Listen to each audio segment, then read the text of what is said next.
Gotta get my alpha male strategies rubbed in and shit.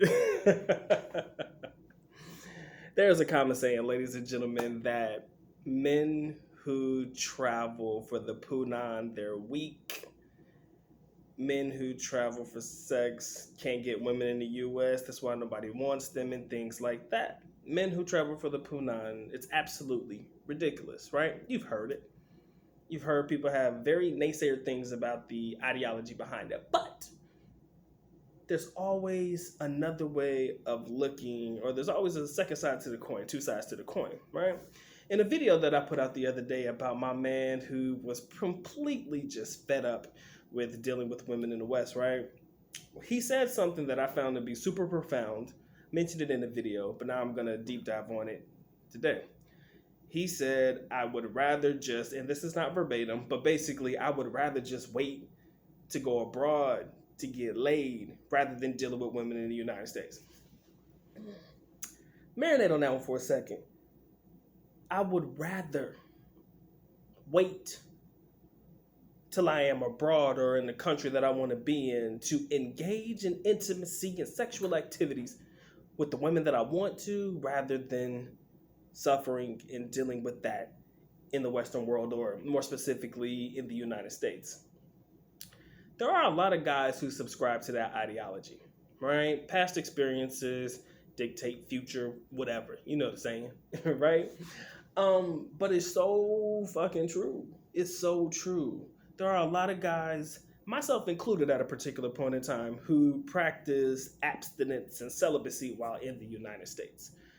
I did not see the value. And with all due respect, there are some very, very beautiful women in the United States that are probably willing and forthcoming, but it's just not a lot of them, right? The sins of the many complicate the minority and whatnot.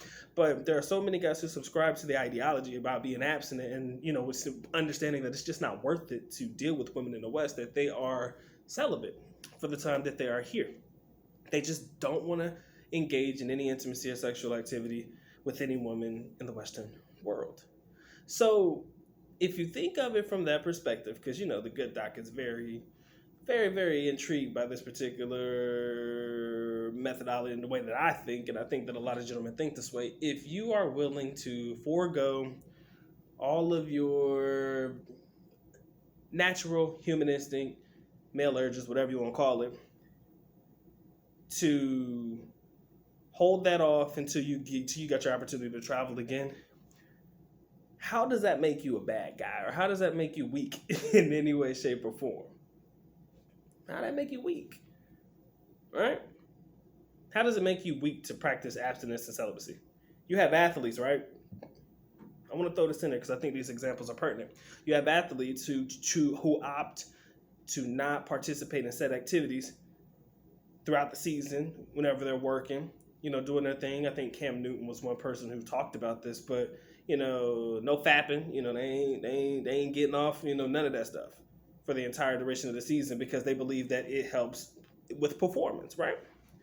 They believe that it helps with performance. And, like I said, it works different for different people. Some people say the more I get, the better I perform, right? Some people say the more I restrain from it, the more I keep myself from it, the better my performance is, right? So applying that same logic to guys who choose to work in the United States still, not necessarily full-time abroad yet, but choose to take their trips every now and again, I kind of feel, honestly, myself included, and I see this in myself, and I think other guys see this in themselves as well, I become extremely more productive, or at that time, I was hella productive with the things that I was doing, because I wasn't worried about that, right? I was worried about getting money, right? I was worried about getting paid. I was worried about making these videos at a particular point in time. I was really on it. Like I'm on it now. There was a time when I was on that shit too. Like heavy. So to call somebody weak for saving themselves for women abroad, I think that's crazy, right? It's crazy. How'd that make you weak? How'd it make you a lame because you don't want to deal with the headaches, right? Like that, right?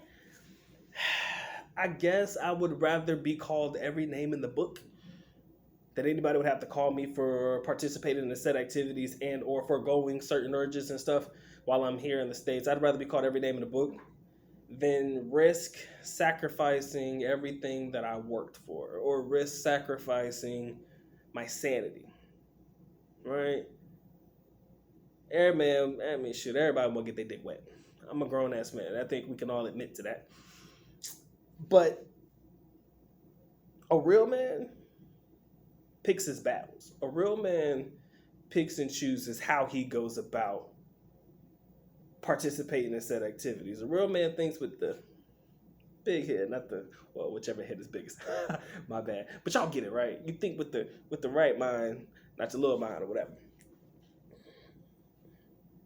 You take it upon yourself to put yourself in a position to be productive, do what you have to do in order to prepare yourself abroad. Myself included at that time, it was more about let me get my money up, let me do everything I need to do in order to prepare myself for my trip abroad, right?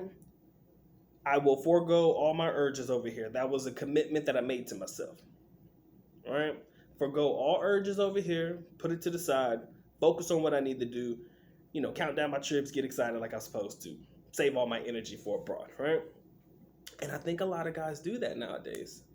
Probably you'd be surprised at how many guys actually do that. You'd be surprised at the fact that there are gentlemen out here who are willing, and I know it sounds crazy, right? I'm not gonna say some blasphemous shit, but there are guys out here who are willing to sacrifice going out to clubs and having fun and being with all these girls and all of this stuff so that they can maximize their enjoyment abroad.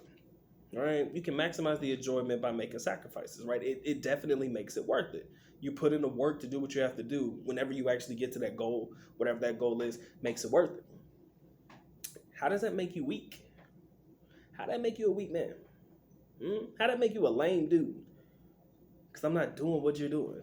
Or we're not participating because we don't want to deal with certain types of young ladies and shit because it's always proven to not work out in our benefit.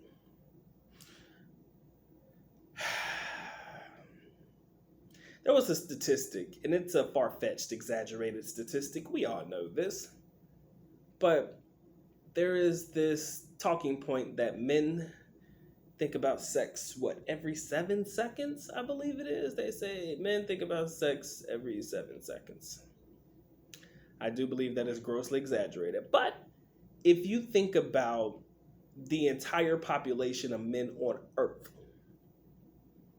if you believe that one man every 7 seconds is thinking about sex, then that could actually be viable. Like, that could actually have some potential. If you say that out of all the men on Earth, there's at least one guy thinking about sex every 7 seconds, yes, I could say that has some validity. That could actually be something that has potential to be accurate. But to say that a man in general thinks about sex every 7 seconds is ridiculous. Because there's moments in men's lives, at least anybody that has a fucking purpose, there are times in our lives where we ain't thinking about that shit at all, right? There are times in our lives where our purpose is set for us. Whatever it is that we're passionate about, our purpose is set. We go on wherever we need to go to make it happen. And trust me when I tell you, I've gone days, weeks, without even remotely thinking about anything other than what needs to be done, what task is ahead of me in order to get paid. Right? I've ignored text messages. I've ignored everything else except what needs to be done. It's like a laser focus. And any man on his purpose knows this. Right? So, although we are, like I said, it's human nature to do what we do as men, procreate, whatever it may be, whatever you want to call it, from the basic standpoint of men and what we do in this earth, it's like we are willing to forego and sacrifice and do everything that we need to do in order to maximize our experiences abroad. If that makes me lame, that makes me weak in your eyes, I can't help that. Don't really give a fuck because I live my best life overseas. Truth. A lot of guys do. But I do believe that you have to come at it with a differing thought process. You know what I'm saying? It's not so much and we'll say in some cases, let's keep it real, because it's not going to apply to all. But in some cases, it's not the fact that you can't get women in the United States. Sometimes I just don't want women in the United States sometimes, right? Especially when I've had experiences that have shown me different, that I can maximize my enjoyment over here. So if that means making necessary sacrifices, so be it.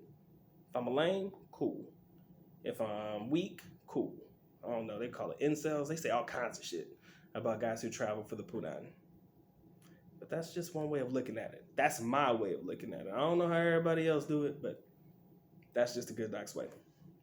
If you like what I got to say, make sure y'all hit that like button, subscribe, hit the comment section below. Let me know how you're feeling. There's a little thank you button in the corner, a little heart there if you want to drop a couple dollars on the Good Doc's book. Say, Doc, you cranking these bitches out, and I love this shit. And if you love this shit, I appreciate it. Y'all take care, man. Y'all stay blessed, man. Doc is out. Peace.